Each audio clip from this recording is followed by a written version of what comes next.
All right, so we got one more week before we start our next 8 week cycle. So again, this is a pretty fun week filled with a lot of tests. So you're gonna get to look back at your scores from a few months ago, even from a year ago, to see how you have improved. So on Monday, we're going to have a mock Olympic lifting meet, and this is going to be run just like an Olympic lifting meet would be. Some of you may remember probably almost a year ago we did this. It was a lot of fun. I encourage everyone to be there today to do this meet. So, what we're going to do is set up a female bar and a men's bar. We'll probably have two of each sitting out there, and each person gets 3 attempts at the snatch and then 3 attempts at the clean and jerk.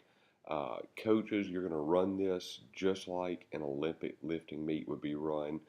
So you start off with the lowest weight on the bar. For each attempt, you add weight, but you never can take off weight. And for those of you listening that don't know understand what I'm talking about, don't worry about it. We're gonna just know we're gonna run it just like an Olympic lifting meet. Um, if you look over to your right, you'll see a few attempts. You'll see first attempt 95%, second attempt 30%. Those are just your recommended starting weights. So for your first attempt, you want to hit something that you know you can get. So we have 95% written. That may be a little high, but if you feel comfortable with 95%, go for it. But you just want to make sure you hit that at first attempt. The second attempt should be either your old 1 rep max or right around it.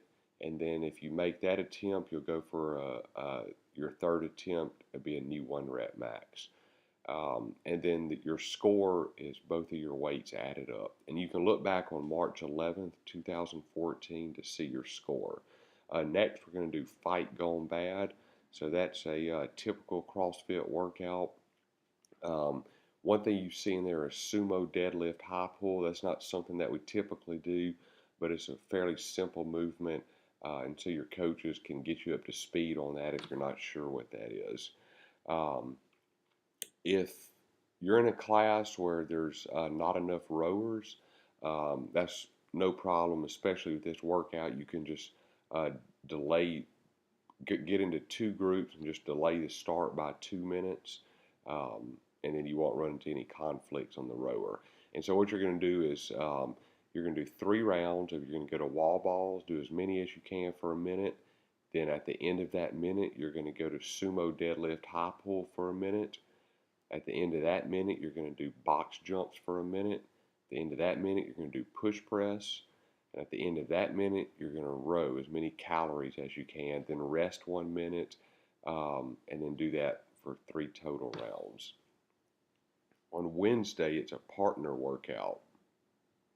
A real quick on Fight Gone Bad, look at October 24th, 2014 to compare your score.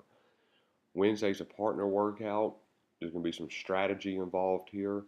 You're going to do a 2,000-meter row, 50 toes to bar, 100 double unders, 100 kettlebell swings, and 50 pull-ups. The strategy comes in because you can split these up however you would like. And you can do it in any order you would like, and you don't have to complete the movement before moving on to another one. So you could row 500 meters. You can then move on and do a few toes to bar. You could then maybe jump down and knock out a few pull-ups, go back, do some kettlebell swings, and then go to 100 double unders. And then just keep going through that till you get it finished. So when you get with your partner, y'all really think about it and think which order you should go in, and if you should split some up, maybe you shouldn't split them up. And if you want any advice from the coaches, just ask them and they'll tell you some good strategies. Then we're going to do Diane. That's another typical benchmark CrossFit workout, 21, 15, 9, a deadlift and handstand push-ups. Set up the handstand push-ups if you're doing it RX with 35-pound plates with the ab mat in the middle. On Friday, we're going to test your 1 mile run. And so you're going to do run 1 mile, rest 8 minutes, and run another mile. And don't pace that first mile. So I understand that your second mile is going to drop off some, and that's fine. We understand that'll happen. But you want to go all out that first mile. That's the one you want to try to PR. The second mile, just hang on as much as you can because it's actually a good test to see how much you drop off. And so we did a similar test last time, so you can go back and not only look at your PR, but see how much your second mile dropped off.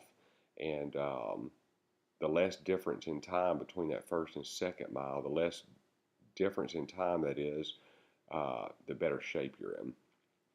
And Saturday, we're going to do a partner workout jack. As I'm looking at this, I see the dates are wrong over on the left, but that's all right. We'll fix that. But so the 7th is actually next Saturday. Partner jack, so as many rounds as you can in 20 minutes, a 10 push press, 10 kettlebell swings, 10 box jumps. You can split up those reps and movements however you would like. On the box jumps, just make sure you step down. That's a whole lot of box jumps to do in 20 minutes, and we don't want any injuries because of a strained or pulled calf or Achilles. All right, enjoy the week.